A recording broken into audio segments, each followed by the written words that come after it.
Hi, Gary here.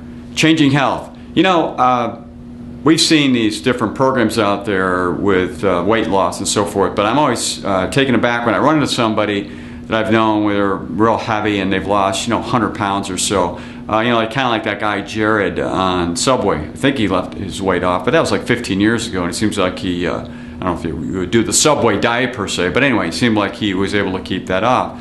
But you watch people go through this transition where, it took them a year or two, and they kept it off, and they did something that we, those who are trying to make major changes in their health, was very admirable. But what I find is people get older and they get in their 50s, and really in this pre-retirement, retirement zone, they get some transitioning happening in their health. And that transition that's taking place is they might be taking a statin for cholesterol, high blood pressure, maybe they're pre-diabetic, or they have diabetes, or they have a heart attack, or some other stents put in. It's just a variety of things taking place, but it really starts to make them feel mortal. I mean, also makes them think about how they're going to feel and live when they're out at age 80.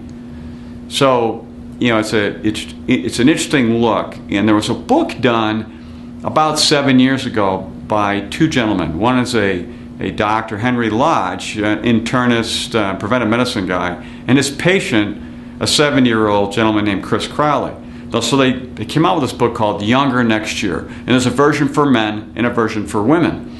And in this book, Younger Next Year, they alternate chapter by chapter, going back and forth, first from the science from Dr. Lodge, and then the real world from Chris Crowley. It's very humorous and very well done. We've given the book out to many people. It's really helped them.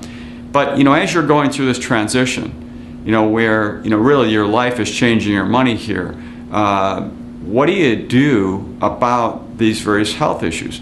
This book really talks about staying 50 way into your 80s and the ways to do that. And as you would think, there's the typical things you need to do in nutrition and exercise and so forth.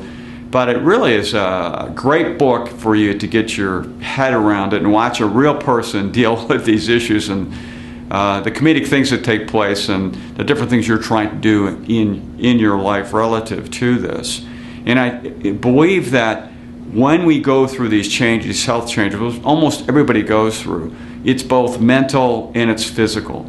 And so you really need a lot of help in a couple of years to walk through that process to get there. And there's really no easy way to do it. Nothing's simple in life, as you know.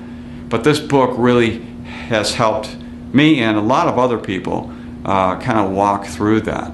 And I thought it was a good starting point if you're looking at it yourself to say, hey, how am I going to continue to be very healthy out into my 80s? How do I do that and make a really great transition in my health to make sure I stay that way? So, you know what, just give us send us an email and we'll send you a free copy of the book. Love to do that. And as always, if you'd like to talk about any of this stuff, give us a call, come in for a consultation. We'd love to hear from you. So until next time, enjoy.